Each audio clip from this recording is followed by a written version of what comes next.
Legal framework of on energy in India, it consists of the Energy Conservation Act of 2001, National Action Plan for the Climate Change of 2008, Electricity Act of 2003, Coal Mines Conservation and Development Act of 1974, the Mines and Minerals Development and Regulation Act of 1957, and the a little I would not say that this act has major role to play in the in energy legal framework, but then this act also has a little bearing, and that is the Mines Act of 1952. Energy Conservation Act of 2001 tries to promote energy efficiency in the commercial sector, which is the largest user of energy. The act also refers to the creation of Bureau of Energy Efficiency. This act makes applicable standards and labeling which need to be followed for the energy, and this act also attempts to codify the energy consumption norms, energy use reporting requirements for energy intensive industrial units. Energy Conservation Building Code is also made by the Energy Conservation Act for the commercial purposes, and this act also certifies energy managers and auditors.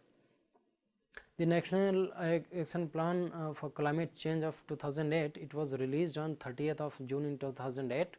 It effectively pulls together a number of government's existing national plans on water, renewable energy, energy efficiency, agriculture and other into a set of 8 missions.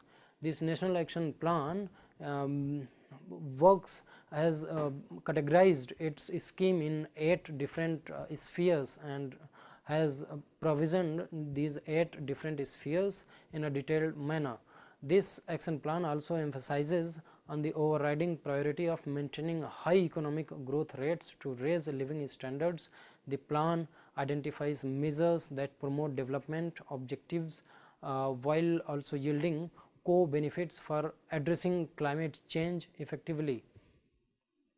The Electricity Act of 2003. The Electricity Act of 2003 is the very important act which has till now been dealing with the energy conservation and preservation in India. The preamble of the act talks about the generation, transfer and modification of the electric power. The act until now all renewable energy activities in India have been carried under this particular act. However, this act was created in an era when the renewable energy was not very much in practice, and therefore this act was needed change to feeling that need to change. The Government of India has made amendments in this act in 2003 itself, in the same year when this act was passed, and in 2007 one more amendment was made in the act. Electricity Amendment Bill 2014 was introduced in the Lok Sabha to meet the renewable energy demands. However, this act has not been passed because of various factors.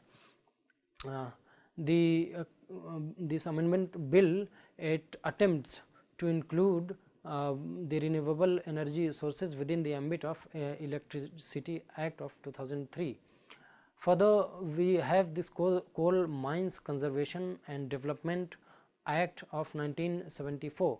The act directs the owners of the coal mines to conserve coal.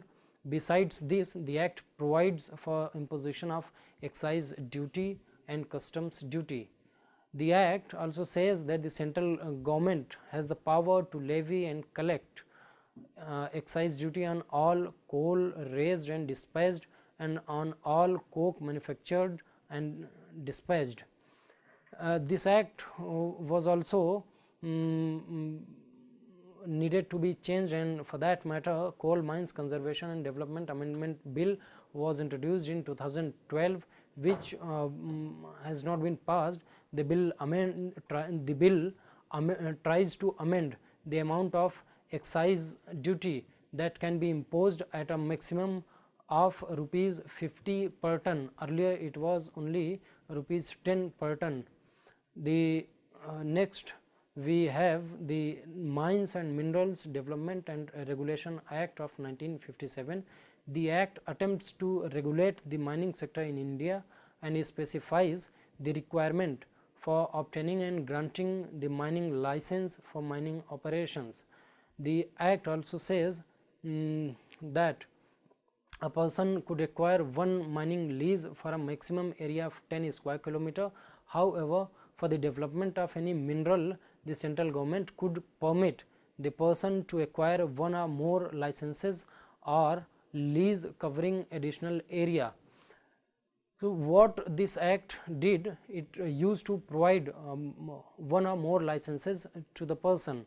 However, the Mines and Minerals Development and Regulation Amendment Bill 2015 was introduced in the Lok Sabha on 24th of February in 2015.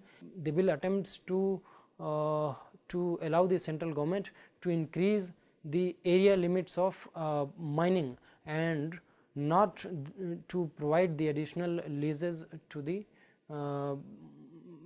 persons. The Mines Act of 1952, it came into force on 1st of July 1952. Act came into existence solely for the safety and health and welfare of workers working in the mines, feeling that renewable energy sources can be a better option for the climate change and a better option for the non-renewable energy sources. In October 2014 and to better deal with, in October 2014 the Ministry of New and Renewable Energy had constituted an expert committee to provide a draft Renewable Energy Act. It broadly proposes provisions for the institutional structure, support ecosystem, economic and financial framework, constitution and operation of national and state level funds to support achieving the objectives of this act.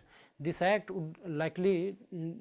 likely to have impact on all the renewable energy sources which are which at present time being dealt with different other laws.